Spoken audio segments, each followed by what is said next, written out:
Mis amados hermanos, le pido que siempre mantengan su manita derecha levantada. Vamos a orar en este momento por el predicador. Mi amado Jesús, mi Señor, junto a ti, tu Espíritu Santo, yo te pido que unjas a este hombre, que apartes todos malos pensamientos, que apartes los nervios, mi Señor, que pongas en su corazón, en su mente y en sus labios tu palabra, que todo lo que salga de él y todo lo que podamos recibir sea para nuestro conocimiento, para para nuestra sabiduría, para acercarnos a ti, para conocerte a ti, mi Señor. Virgencita, intercede a cada instante por cada uno de mis hermanos que van a recibir este mensaje y por este hijo tuyo, llévalo a Jesús. Amén. Amén. Gracias. Gloria a Dios. Gracias, Rodrigo, por quitarme mute. Puedo depender de mi mejor amigo para estar velando por mi micrófono, como podrán ver. Bendición. Buenas noches, Oreb, ¿cómo están? Yo no sé ustedes, pero no sé si ustedes algún día han tenido a alguien que les ha hecho un favor que ustedes no pueden pagar. Un favor enorme que ustedes dicen, esto sí es un favor.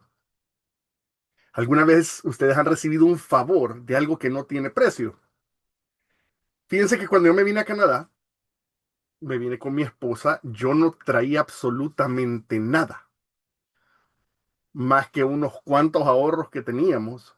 Y para los que viven en Canadá, saben que la renta aquí en Canadá, especialmente en Toronto, Ontario, es bien cara. Entonces yo no tenía dónde quedarme, no tenía ni para comida prácticamente para mí y para mi esposa y para mí. Y quien me abrió las puertas para recibirme fue mi hermano menor. Mi hermano se había venido 5 años antes y la experiencia de él en Canadá, viniéndose sin nada, y solo él, fue terrible. Pero él en 5 años, él había establecido un apartamentillo, un trabajo y tenía todos los recursos dentro de su apartamento para darme posada a mí y a mi esposa. Y nos consiguió una camita inflable y por casi un año, él proveyó vivienda, cama y comida saliendo de su bolsillo.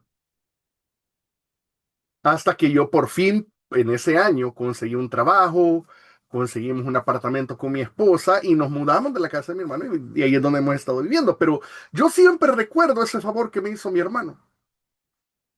Es un favor bien grande, que si yo empiezo a cuantificarlo, todos los días que me quedé, todos los tiempos de comida que me ayudó, la renta que no me cobró por un periodo de tiempo, eso tiene un precio, tiene un valor. O sea, se puede cuantificar monetariamente. O sea, tiene un valor. Entonces, de alguna manera yo me ganara la lotería, podría yo pagar eso que me ayuda. O sea, hay un valor, hay un precio a eso. Pero hay favores que no se pueden cuantificar. Eso sí se puede cuantificar. Hay regalos que son invaluables. Y lo único que nosotros podemos hacer cuando recibimos eso es dar gracias. Es lo único que hay. Es estar eternamente agradecidos. Porque el regalo es demasiado grande. Y ese regalo incalculable, invaluable, es la salvación de Cristo. Cristo murió en la cruz por ti y por mí. Él dio su vida por ti y por mí. ¿Podés ponerle precio a eso? Tiene un precio. Es la sangre de Cristo. Entonces la pregunta es, ¿la sangre de Cristo tiene un precio financiero, físico? Porque eso es lo que Dios dio por nosotros. Podemos repagarle a Dios lo que Él hizo. No podemos. Pero sí tenemos la capacidad de tener una vida en constante agradecimiento. estar constantemente agradecidos con Él, vivir una vida agradecida, porque nuestra vida ha sido transformada. Por eso yo he llamado el nombre de esta charla el agradecimiento firma de aquel que cree en Cristo. Y para eso yo le voy a invitar a que abramos nuestras Biblias en el libro de la primera carta de San Pablo a los tesalonicenses, en el capítulo 5, versículos del 16 al 18. Tesalonicenses capítulo 5, versículo 16 al 18. Primera de Tesalonicenses. Voy a leer por ustedes. Estén siempre contentos. Oren en todo momento. Den gracias a Dios por todo, porque esto es lo que Él quiere de ustedes como creyentes en Cristo Jesús. Palabra de Dios. Fíjense que cada vez que yo leo el versículo de la Biblia, yo siempre me gusta ponerme en ese lugar, en ese momento, lo que está pasando cuando San Pablo escribe esta carta. Y la carta de los tesalonicenses con la carta de los Gálatas compiten en ser las primeras dos cartas que San Pablo escribió en tiempos antiguos. Se escribieron entre el año 45 y 55 después de Cristo. No sé cuál de las dos es primero, pero esas son las dos primeras cartas porque San Pablo cuando las escribe no está preso todavía. La historia nos dice eso. Entonces, la iglesia tesalónica era una de las primeras comunidades que San Pablo visitó y evangelizó.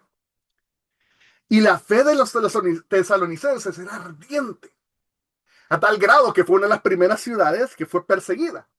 Sufrió la opresión anticristiana por parte del Imperio Romano y sufre persecución por parte de los judíos. Debido a la religión politeísta de Roma y ver al César como un dios, los tesalonicenses fueron los primeros en rechazar esas prácticas paganas.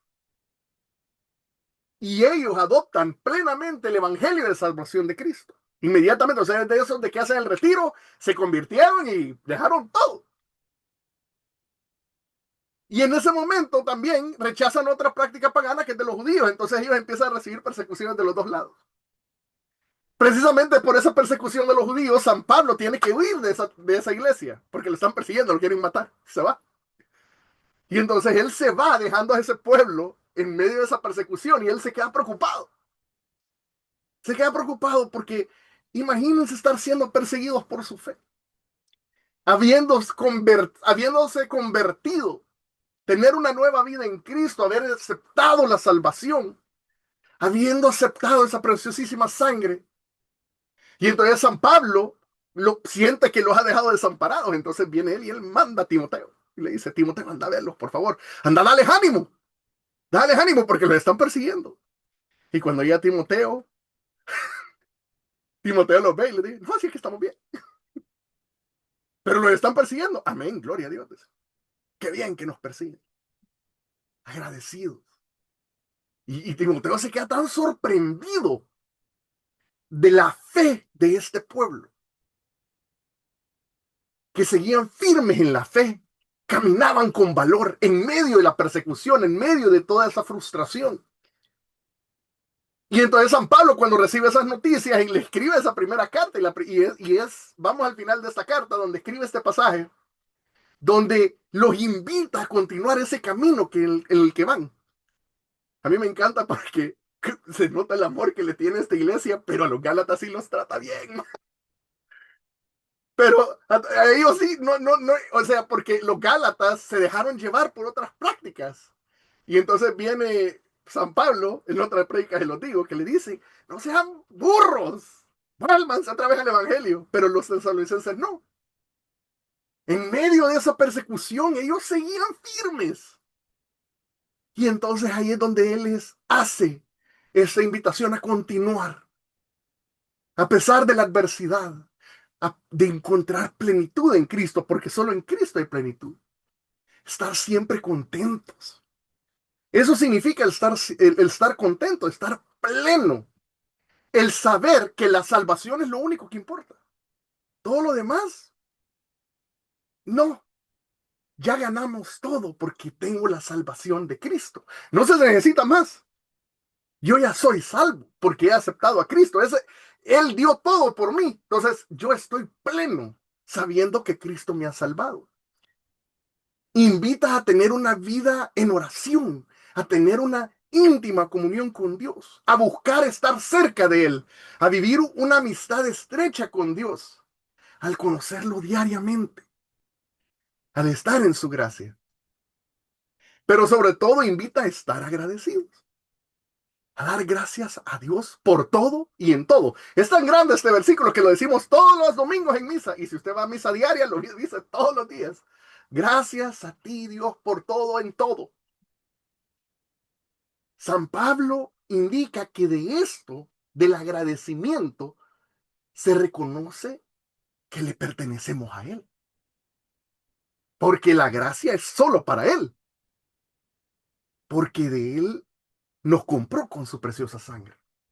La palabra gracia viene del latín gratia, que significa favor, estima, agrado o cualidad que deleita.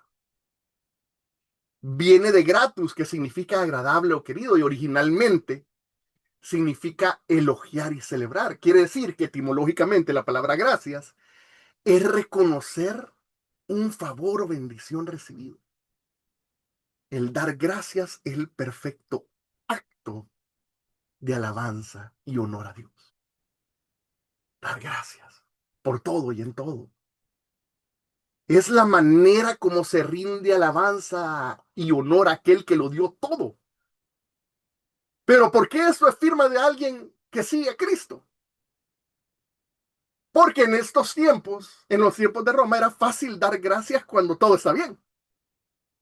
Cuando todo sale de acuerdo a lo que uno desea. Cuando uno se deja de llevar por lo que el mundo en ese tiempo decía que era importante. El placer, el poder, el honor y la riqueza. Eso es lo que el pueblo de Roma ofrecía. Eso es lo que ofrece dentro de su religión. Múltiples dioses rindiendo culto a estas cuatro cosas. De eso se trataba la religión romana. Y en el centro de todo eso, el César. Tenés que rendirle honor a él. Porque por él sale el sol, decían. Y es como, no, no vamos a hacer eso. Pero eso es lo que esa religión practicaba, dar gracias a Dios a ese tipo. Pero los cristianos no hacían eso. Por eso los perseguían. Rendían culto a ese Dios que fue humillado en la cruz, al que fue golpeado, flagelado, crucificado, aquel que renunció a todo, al más pequeño, siendo él el más grande, aquel que murió en la cruz y la venció, y venció la muerte, el que cambió el significado de la cruz, porque en ese tiempo la cruz era humillante, pero por Cristo la cruz es victoria, no es derrota. Ahora la cruz por Cristo es fuente de gracia, fuente de honor, porque Cristo se dio en esa cruz por nosotros. Y cuando tú reconoces a Dios que Él hizo eso por ti, estás siendo agradecido. Y se te reconoce que eres de Él. Esa es tu firma. Estamos empezando 2026. ¿Y cómo estamos viviendo? Yo escucho las bienvenidas y los testimonios. Me encanta oír. Sí, es la parte más bonita de la asamblea. A mí me encanta oírlos. Porque veo yo cómo están agradecidos de lo que Dios hace. Dios me ayudó en el hospital. No internaron a mi hija. Mis hijos están bautizados. Dios me dio un trabajo. Pero también cuando yo veo también la cadena de oración. Y la cadena de oración es increíblemente larga. Karencita no me va a dar mentir. Y en esa cadena de oración vemos eso. Adversidad, enfermedad, temas financieros, temas familiares, angustia, aflicción, soledad. Vivimos en un mundo turbulento. Y solo hay que sintonizar las noticias por 5 minutos para darnos cuenta que todo el mundo está al revés. Guerras, hijos rebelando con sus padres, enfermedades, pestes, alta tasa de divorcio. El mundo está diciendo que cosas son buenas cuando en realidad no lo son. Un profundo relativismo. Nada es bueno ni nada es malo. Una confusión total en el mundo.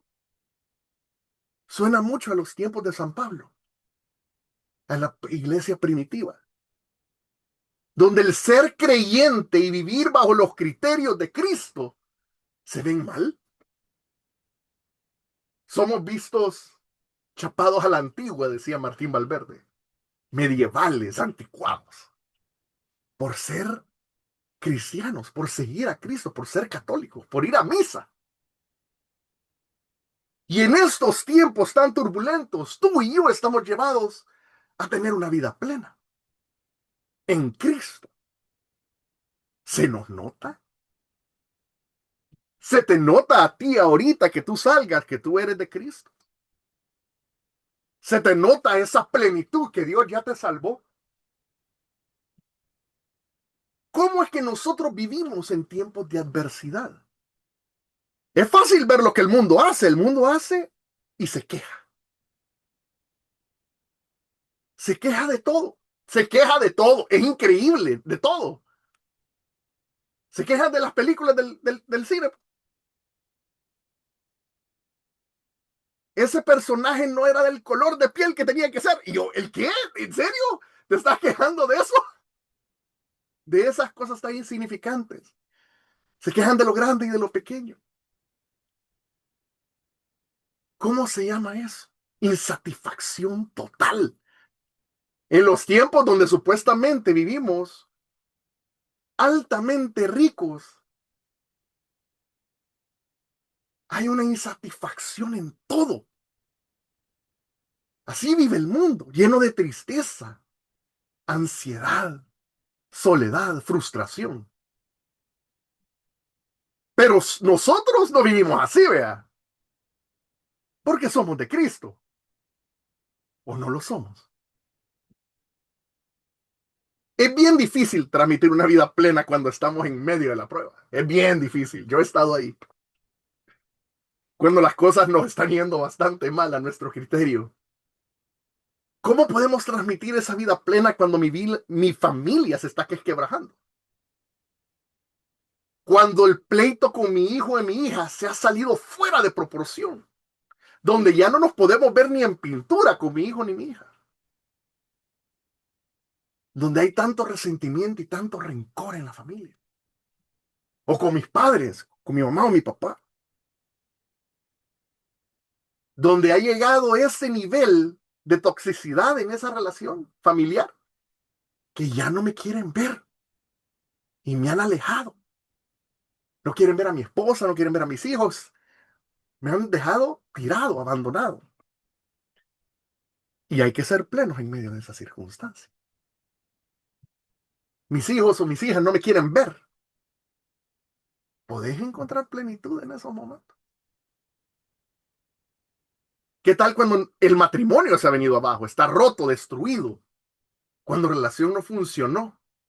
Y ahora ya somos padres solteros o madres solteras. Y lo triste de ser padre soltero o madre soltera es que tenés que lidiar con tu ex esposa y tu ex esposa. Y la mayor parte de veces es algo tóxica esa relación. Y es frustrante, es desgastante estar en esos tipos de relaciones. Pero tenés que estar ahí porque es la mamá de tu hijo, papá de tu hijo. Podés encontrar plenitud ahí. Miren, cuando hablo de estas cosas, yo no estoy diciendo que nosotros tenemos que decir, uy, mira qué bonito, cómo sufro, qué rico es sufrir. No, no estamos hablando de eso. No se trata de venir y decir es que yo sufro más y mira qué alegre estoy sufriendo. No, no, no es eso el punto.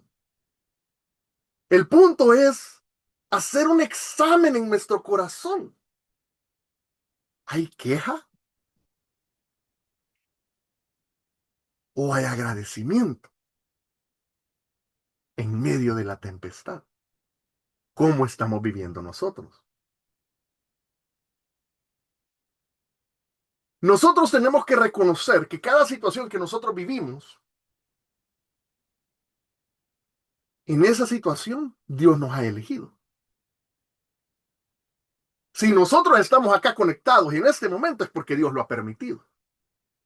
El que te estuvo aquí con la cámara encendida, en tu celular, en tu laptop, en tu PC, es Dios manifestando su divina providencia.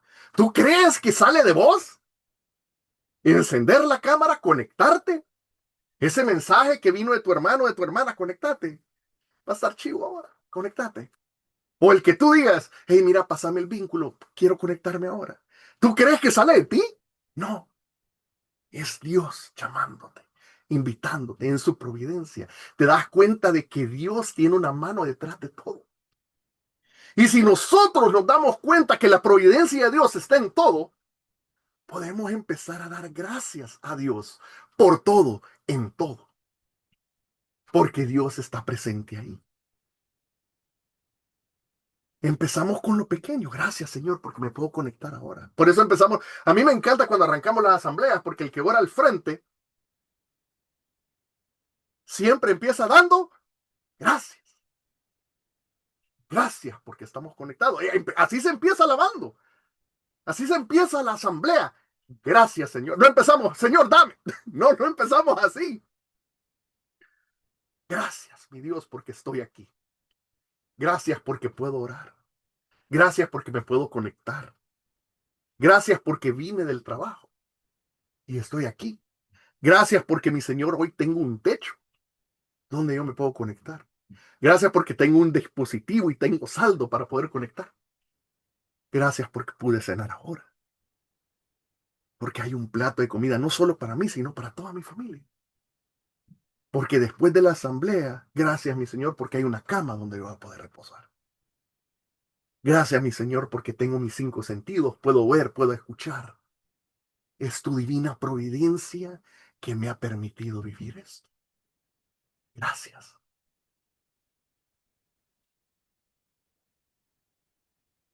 Cuando nosotros nos damos cuenta que Dios está con nosotros en todo momento, es porque nosotros estamos decididos por Él. Y en ese momento te das cuenta de que en medio de la enfermedad, en medio del hospital, en medio de esa cita médica, ahí está Dios. La situación difícil no cambia, pero Dios ahí está, en medio de esa situación difícil, en ese medio de ese diagnóstico donde te dicen, ese diagnóstico negativo, terrible, ahí está Dios.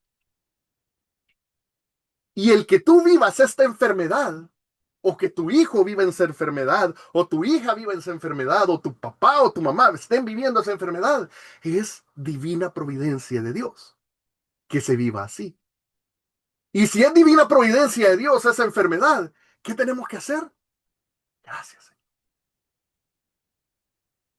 Gracias, Señor, por esta enfermedad.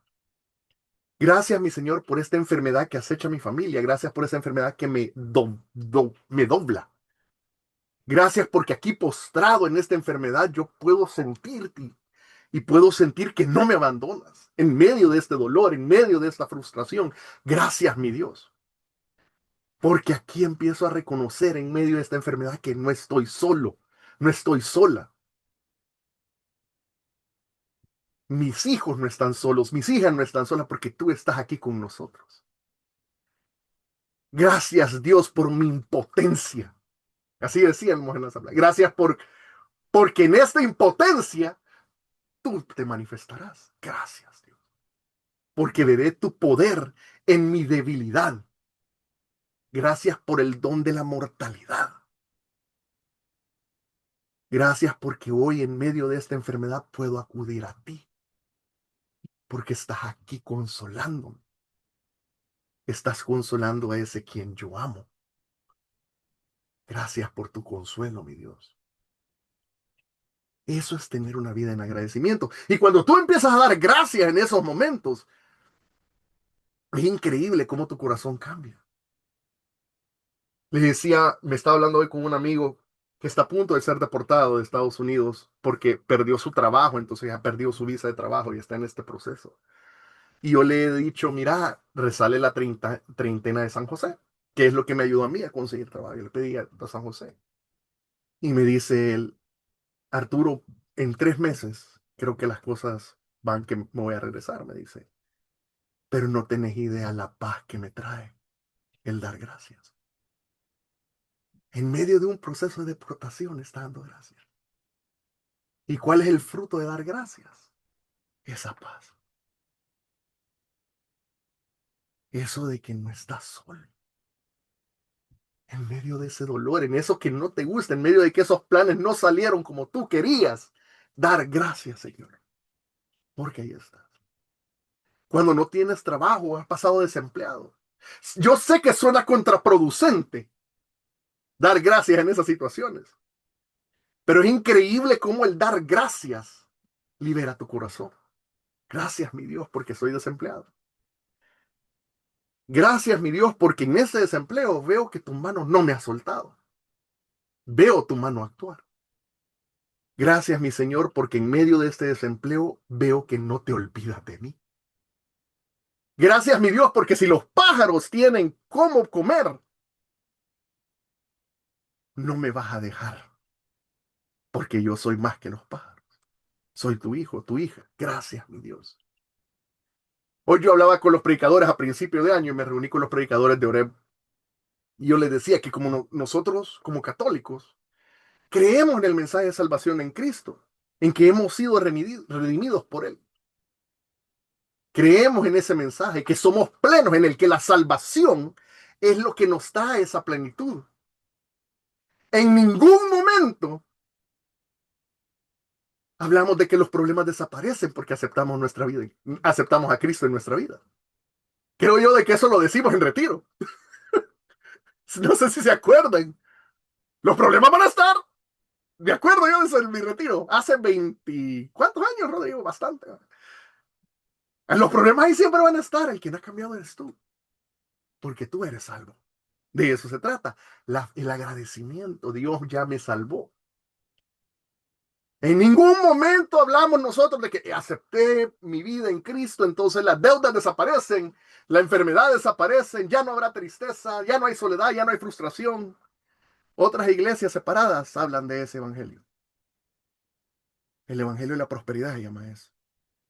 Cuando dicen, es que aceptaste a Cristo, entonces todo te va a ir bien. El verdadero evangelio habla de que tú eres salvo y en medio de la tempestad serás pleno. Porque la salvación no es todo. Todo es basura comparado contigo, Señor. Todo, todo. Tú eres todo, Señor. Todo lo demás es nada. Santo Tomás Aquino decía eso, cuando tuvo un éxtasis viendo la gloria de Dios. Se le abrieron los ojos y agarró la Suma Teológica, así, un libro, 4 veces Biblia y lo tiró al fuego. No es nada comparado con lo que he visto. Se tiró un monje a rescatar eso, ese documento.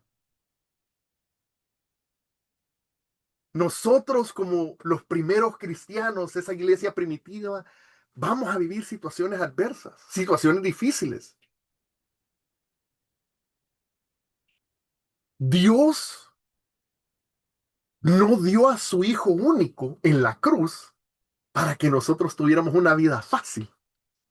No se trata de eso. Él dio a su Hijo único para que fuéramos salvos. Y por eso damos gracias. Tenés un nuevo trabajo que es difícil. Hace meses estabas desempleado y ahora tenés trabajo, pero el trabajo está bien difícil. Gracias, mi Dios. Gracias, Padre, porque estuve desempleado y ahorita estoy en este trabajo difícil. Gracias, porque cuesta, porque es difícil. Porque aquí en ese trabajo sigo reconociendo mi necesidad de ti. Te necesitaba cuando no tenía trabajo. Hoy que tengo trabajo, igual te necesito, Dios, porque está difícil. Reconozco más que nunca mi necesidad de ti, Dios. Gracias, mi Dios, por los planes que no salieron como yo quería. Gracias por mis errores. Gracias porque soy débil en ese pecado. Gracias, mi Dios, porque te glorificarás en mi debilidad. En este pecado que caigo, gracias, mi Señor, porque me liberas, porque me has salvado, porque en este pecador tu misericordia se derrama de manera infinita. Gracias, mi Señor, por estar aquí conmigo en la lucha. Para los que están buscando novio o novia, esposo o esposa, te sientes solo o sola. Da gracias a Dios por la soledad. Porque en esa soledad te enamoras de Dios.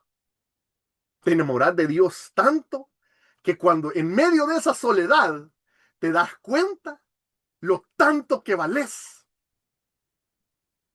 Oílo bien. En esa soledad, en esa soltería, en esa santa soltería, Dios te enseña a verte lo tanto que vales.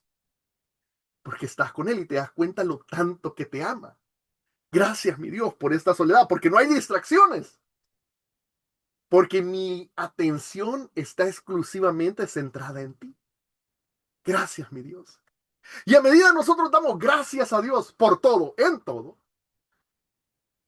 no solo estás alabando, sino que estás activamente reafirmando el poder actuante de Dios en tu vida.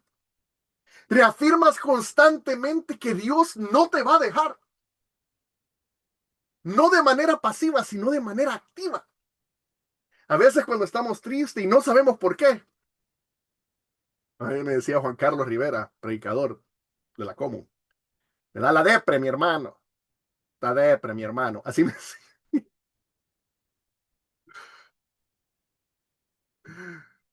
Hay un grado de tristeza en nuestro corazón que no entendemos por qué. Solo estamos así, estamos depre, triste, sad, carita, carita triste. En medio de la frustración, esa tristeza que se siente es falta de agradecimiento. Empezar a dar gracias para que Dios te libre de esa tristeza. Y Dios te libra de la tristeza. Porque Dios es alegría. Porque Dios es gozo. Porque Dios lo es todo. Gracias, mi Dios, por esta tristeza que yo siento. Porque tú vas a actuar en mi vida. Y a medida tú empezás a dar gracias, tu vida empieza a transformarse. Tu vida tiene otro sentido. Porque ya te das cuenta que la adversidad tiene un propósito. Te das cuenta que todo es porque Dios te ama. Y en ese momento estás en medio de la adversidad y tenés una cara así. Que te ven raro. Te preguntan, ¿qué tenés? Dios me salvó. Y Dios no me deja. Y Dios está aquí conmigo. Porque tienes un corazón agradecido. Por eso te ven raro.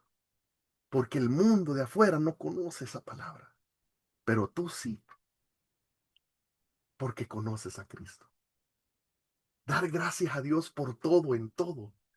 Así se nos reconoce a nosotros que somos de Él. Esa es nuestra firma. Fíjense que cuando yo empecé a escribir esta prédica, la empecé a escribir hace como 2 semanas. Yo ya sabía que íbamos a hablar del agradecimiento esta semana. Y empiezo a escribir la prédica, pero había una tristeza en mi corazón. No sé de qué. Así, no sé de qué. Estaba triste, estaba triste. Ay, Señor, y empiezo yo, Señor, te doy gracias por mi hijo, por mi esposa. Venía yo del trabajo y mis hijos, cada vez que yo vengo del trabajo, abro la puerta y todo, Daddy, Daddy, y se me tiran encima mis niños. Y yo los abrazo. Pero yo en mi, yo así, hola, y los abrazo y los beso y todo. Pero en mi corazón había una tristeza y no sabía por qué. Mi esposa también se había dado cuenta. Y resulta que la tristeza que yo tenía era debido a una ansiedad que tenía. Estaba ansioso. ¿Por qué? Porque había recibido mi primer salario de este año y me habían hecho un descuento bien fuerte que yo no entendía de qué. Y era un nuevo impuesto que habían implementado este año, que había aumentado. Y entonces, como mi salario está en otra capa, el aumento fue mayor. Entonces yo ya tenía un presupuesto y de pronto ese presupuesto así, me vino, yo ya con todos mis planes, ya, esto va a ser para esto. Y de pronto tengo que reorganizar mis planes. En ese momento yo sé. Y eso, y yo, Señor, gracias por este nuevo impuesto. Y empiezo, pero la ansiedad no se iba, no se iba esa ansiedad. Y estaba yo, Señor, ¿cómo soy? Y mi esposa me decía, y te veo ansioso, me decía ella. Siempre también, después me recibe mis hijos, pero me decía, mi esposa, ¿y cómo te fue? Estoy así, adicionalmente, el año pasado estuve desempleado, 6 meses. Ahora tengo un nuevo trabajo. Pero ¿saben qué pasa en el nuevo trabajo? Uno, no sé nada. Porque tengo que ver un programa, un software que no tengo la más mínima idea. No es como Word, Office o Outlook o cosas tan comerciales, sino que un software bien especializado. Y yo tengo que ser experto en eso. Y no sé nada. Y cada día que voy es darme cuenta de eso. Y tengo un compañero de trabajo que él es así con todos, pero él es así con todo, donde él te dice, puedes leer. ¿Ves el manual? Ahí donde dice Enter. ¿Qué tal si le das Enter al teclado para que las cosas funcionen? Él así habla, bien sarcástico. Y no es solo conmigo, sino que es con todo el mundo. Pero como yo tengo que aprender de él, todos los días tengo que reunirme con él para recibir eso. Y lo hace tan fino que no se puede reportar a recursos humanos. Es genial el tipo. Yo me quedo, wow, especialista, digo. Pero ese es el nuevo trabajo que tengo. Y todos los días, todos los días. Y yo he agarrado de tarea orar por él, orar por él. Pero hoy era de eso, de que toda esta tristeza, esta ansiedad se me vino componiendo, componiendo, componiendo. Entonces digo, ¿sabes qué? Le digo a Cristian, voy a ir a confesarme. Voy a ir a confesarme. Entonces hablo a una parroquia, que era la primera vez que iba a hablar a esa parroquia para confesar, y voy a confesar, y había el Santísimo expuesto, voy al Santísimo, y lloro, Señor, te entrego esta tristeza, te doy gracias por la tristeza, te doy gracias por esta confesión, y Señor, estoy seguro que me vas a pegar una gran regañada en la confesión, pero te doy gracias por esa regañada de antemano. Entonces me voy, entro a la confesión y empiezo. Y le cuento todo al padre. Y el padre me dice, ¿sabe? Me dice, ¿cuál es la cura de su ansiedad? Esos niños que Dios le ha dado. Esa esposa que lo recibe. Usted tiene una vida ajetreada y esa prueba, pero usted llega a la casa. ¿Y qué es lo primero que lo reciben? Sus hijos. Y lo abrazan y le dicen, ahí está la solución de su ansiedad. Dese a sus hijos, porque ellos están dando a ustedes. Miren, en ese momento yo, había una caja de Kleenex. Cuando vi la caja de Kleenex, ¡hey, qué bueno que está esto aquí! Yo empiezo a agarrar la caja y empiezo a llorar en ese momento. De esas lágrimas liberadoras. Y me dice, agarre más que son gratis. Me dice. Salgo corriendo al Santísimo, expuesto en la capillita del Santísimo. Y el sacerdote ya lo está guardando. Y está haciendo el rito de, de guardar el Santísimo. Y se me queda viendo él y me dice, quiere comulgar. Me ha arrastrado, postrado a comulgar en ese momento. Y Dios, como que en ese momento la tristeza desapareció. Gracias, Señor. Gracias, Padre, porque escuchas el clamor de tus hijos. Gracias porque sabes cómo estoy, sabes cómo vengo y sabes que cuando yo más te necesito, ahí vas a estar. Y se va a hacer presente siempre, siempre. Y adivinen qué, el descuento siempre está. El presupuesto siempre está. El compañero de trabajo, mañana tengo una reunión con él a las 2 de 2 a 3. Pero Dios está conmigo. Y eso es motivo de dar gracias. ¿De qué hemos hablado ahora? El mundo está lleno de adversidad, lleno de tristeza, de frustración. Nuestras vidas están llenas de pruebas, de incertidumbres. Pero también nos damos cuenta que nosotros hemos sido salvados por Cristo y que nuestra vida tiene otro sentido. Tiene otro sentido. Y en el momento en que nosotros nos damos cuenta que Él se dio por nosotros, nos damos cuenta que al aceptarlo Él, lo tenemos todo. Y por ende hay que dar gracias. Gracias por todo y en todo, Dios. Bendito seas, Dios, por todo. Porque ahí es donde se me va a reconocer que yo soy de Él. ¿Qué es lo que tenemos que hacer? Bueno, tenemos que reconocer que Dios está actuando en todos los aspectos de nuestra vida, desde que nos conectamos hasta que nos levantamos. Desde que salgo de la casa hasta que regreso a la casa. Desde que voy al hospital y regreso al hospital. De que estoy postrado en la cama y no me puedo levantar. Ahí está Dios. Reconoce que Dios está actuando en todos esos aspectos de tu vida. Y demos gracias. Vamos a orar. Quítele el mute a Néstor, por favor. Gracias.